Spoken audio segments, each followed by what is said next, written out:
Hey guys, what's up? Welcome back to my channel. Today I have a lovely guest. This is my best friend, Megan.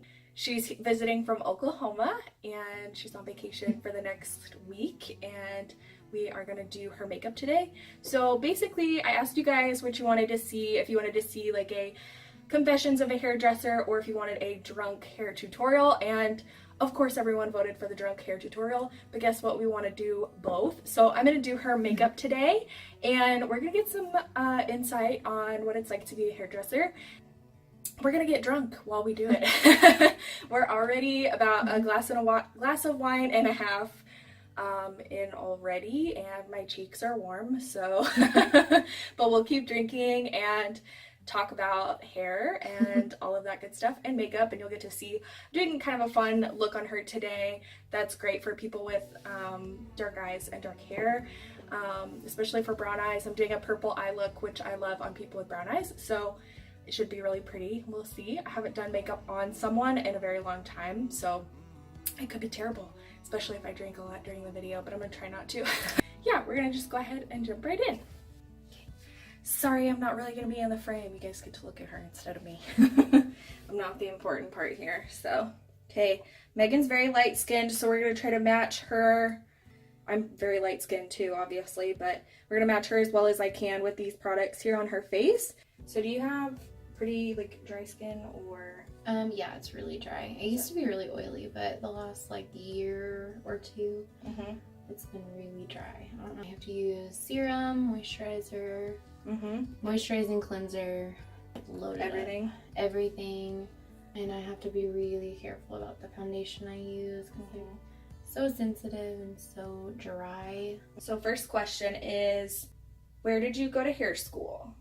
The Academy of Hair Design in Oklahoma City. It's in North Park Mall. I picked that one because it seemed like a higher end school at the time. I think they were based out of Los Angeles at the time. They were partnered as a Vidal Sassoon Academy. If you guys know anything about hair, he's like a hair god. Right. I don't know anything, so. But as I was, he's amazing. But as I was going to school about a month before I graduated, it got bought out by Duncan Brothers. And they owned it partly before, but they actually took up full ownership, and I wasn't super pumped about that. And so how long have you been doing hair now? Since 2013. 5 years? So 5 years. I don't do it full time. I am more interested in working in a lab, working with animals.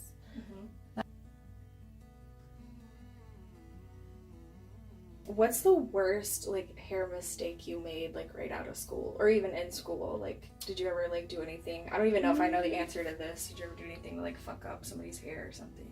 Necessarily in school, definitely was my worst. Like I cried about it. Yeah.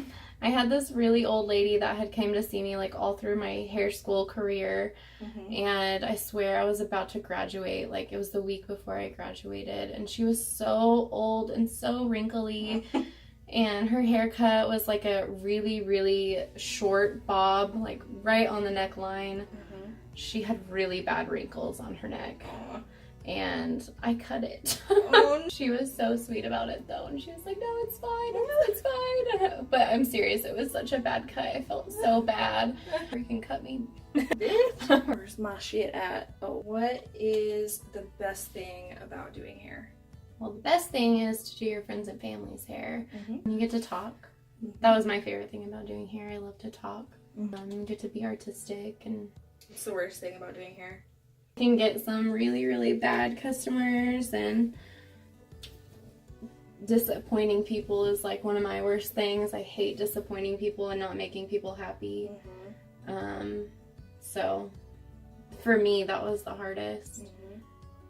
Even though like if you feel like you do a great job, someone else might not think so. You can only do your best. And if you can't please them, you can't please everyone. Like everyone has like their different ideas of how things should look and like different styles, and it's like you have to like know what people are thinking to like get it right or whatever. There's always a lot of miscommunication especially if you're going to a stylist you've never been to before, which was basically me starting out doing hair. You get to know these people, you don't know what they like, they just expect you to basically know them, know their personality. When they say they want a shortcut, they might mean they want like half an inch cut off. Right. Girl that cut my hair here recently, she's like, you want it pretty short yet, right? After we had like already talked about it and I showed her a picture of what I wanted my hair cut as, and I was like, I mean, yeah, like we talked about this, like, you know what I'm looking for, like showed her a picture, like she's seen me with long hair for so long, like, right, and she still like cut it short as hell. It's a very common mistake with stylists. It's really important once you see someone at least once, you have to remember them, you have to know them. At my salon that I worked at, we always had client cards, and I would write notes about my clients, like things that I noticed that they might not have been happy with, things that I noticed that they really liked about how I styled them or how I colored them, just comments that they made. And I also wrote, like, if I didn't like someone, I would write strikes, and you can actually fire clients. Wow. Okay. Did you ever have anyone strike out? Like, did you fire anyone? I did fire someone. Why? She came in the first time. She had really, really long hair, probably past her butt. She had about 6 inches new growth on her hair, which is roots, as you guys call them. Yeah. as that's normal non-skilled hair people call them. And she was tweaked out on I don't know what. And she came in, she was probably like in her 50s. She came in with her boyfriend that had to be at least like 20. But they were both like on something, and at the time I was like new to the salon. I was trying to build my clientele. I really needed to make money, and to make money in the salon, you want to bleach someone's hair because it's what you do. So I started mixing up the color. I started highlighting her hair, and before I knew it, she was asleep. Oh. Head over, snoring in my chair. Oh my god. Like, pass the fuck out. I was holding her head up by her hair. Wow, I kept being like, ma'am, I'm trying to do your hair. I can't do it while you're falling asleep. And she'd be like, oh, what? I'm sorry. And then she'd wake up for maybe like a minute or two, and then she'd pass back out. Wow. And I finally got her hair highlighted after like 2 hours of highlighting. And if any hairstylist is watching, that's like such a long time to highlight someone's hair. That should have been done so much sooner. It was a lot of hair on top of it, so it was a pain in the ass. It seemed like I kept messing up because she's falling asleep, her head's falling over, she's snoring, she's making some sort of weird noises. I rinsed her out and toned her, and it looked amazing, as always. Right. And she didn't tip me, Ugh. which I don't work for tips, so it wasn't a huge deal. It was just extremely disappointing for the work that I put into it and the price that I got paid for it. Right. I was just like, thank God I never have to see this woman again. Little did I know, she was coming back the next month to get more highlights. I basically went up there and I was like, ma'am, I'm not doing your hair again. That was probably the most uncomfortable conversation I've ever had with anyone. Yeah. What is like the most common like mistake people make with their hair? There's quite a bit. There's just things that if people did more research on stuff, they would probably have better hair altogether. As stylists, we make mistakes too. No one's perfect. So whenever clients come in, they're like, oh my gosh, I did this stupid thing. Like, we do that too. Right. We make mistakes all the time, and we just have our stylist friends fix our mistakes. A lot of the mistakes are basically just whenever you're coloring your hair yourself, like there's a reason that a lot of people went to school to do that. And if you're coloring it yourself, you're fine, but just make sure you know what you're doing if you're getting yourself into that. Make sure that you either have a hairstylist friend, make sure you do the research, you follow the instructions.